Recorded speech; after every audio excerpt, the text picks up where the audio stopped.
কাশীপুর বিধানসভায় দাঁড়িয়েছেন কি জন্য?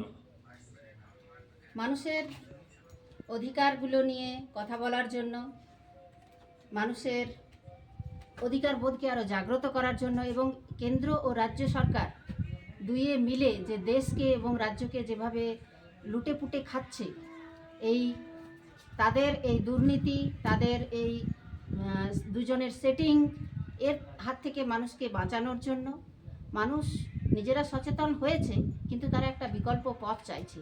সেই পথে আমি তাদের সাথে একই সাথে পথের পথিক হতে চাই। তাদের লড়াইয়ে, এই দুই সরকারের বিরুদ্ধে তাদের যে লড়াই, আমি সেই লড়াইয়ে তাদের সাথে সামিল হবার জন্যই এই নির্বাচনে প্রতিদ্বন্দ্বিতা। আচ্ছা, আপনি জনগণের কাছ থেকে কেমন সাড়া পাচ্ছেন?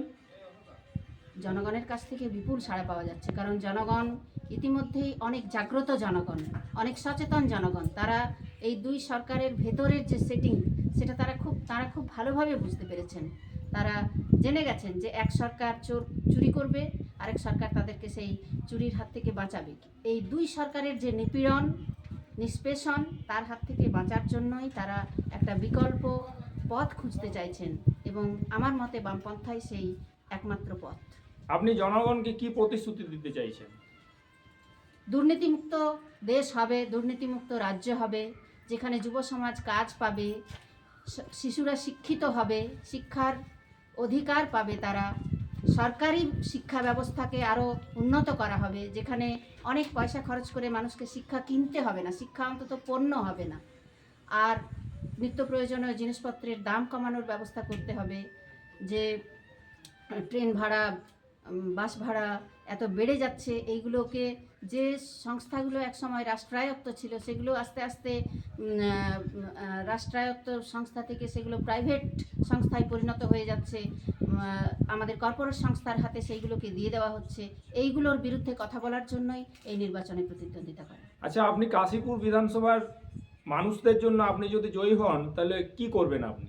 প্রথমত, মানুষের বেঁচে থাকার জন্য যেটা প্রধান সবথেকে প্রয়োজনীয় জিনিস, সেই রুজি রুটির ব্যবস্থা আগে করতে হবে। আমার রাজ্যের ছেলেরা যাতে আমার রাজ্যেই কাজ পায়, আমার বিধানসভা এলাকার ছেলেরা যুব সমাজ তারা যাতে এখানেই কাজ পায়, এবং সব জায়গায় নিয়োগের মধ্যে কোনো দুর্নীতি না থাকে, কোনো টাকা পয়সার খেলা না থাকে সরকারি নিয়োগে, সেগুলো আমি দেখব, এবং কোথাও যদি হয় তাহলে তার প্রচণ্ড বিরোধিতা করব, তার বিরুদ্ধে লড়াই করব। এবং স্কুল শিক্ষা ব্যবস্থা, যেটা এই শিক্ষা ব্যবস্থা যাতে সুষ্ঠুভাবে চলে, এটা আমি প্রথমে নিশ্চিত করতে চাইব। এবং তাছাড়াও আরও বিভিন্ন রকম মানুষের সমস্যা রয়েছে, স্থানীয় সমস্যা, জলের সমস্যা, স্বাস্থ্যের সমস্যা, যেখানে গ্রামীণ হাসপাতালগুলো, ব্লক হাসপাতালগুলো ভালো মতো, সেখানে চিকিৎসক নেই, নার্স নেই, এইগুলোতে যাতে সেখানে ভালো চিকিৎসা পাওয়া যায়, এগুলো আমার দেখা কর্তব্য হবে। আচ্ছা, আপনি কাশীপুরের জনগণের কাছে কি বিশেষ কথা বলছেন? বিশেষ কথা বলছি যে আপনারা নিজেরাই এগিয়ে আসুন। এই দুই সরকারের যে চক্রান্ত, সারা দেশটাকে কর্পোরেট সংস্থার হাতে তুলে দেবার এই চক্রান্তটাকে ভেঙে দিন, এবং আপনারা নিজেরা যাতে আমাদের পঞ্চায়েত শাসন ব্যবস্থা ভালো হয়, যাতে স্থানীয় স্বায়ত্তশাসন আসে, যেখানে মানুষ নিজে সিদ্ধান্ত নিতে পারবে, এই রকম একটা রাজ্য, এরকম একটা দেশ গড়ে উঠুক, এই আমার আশা।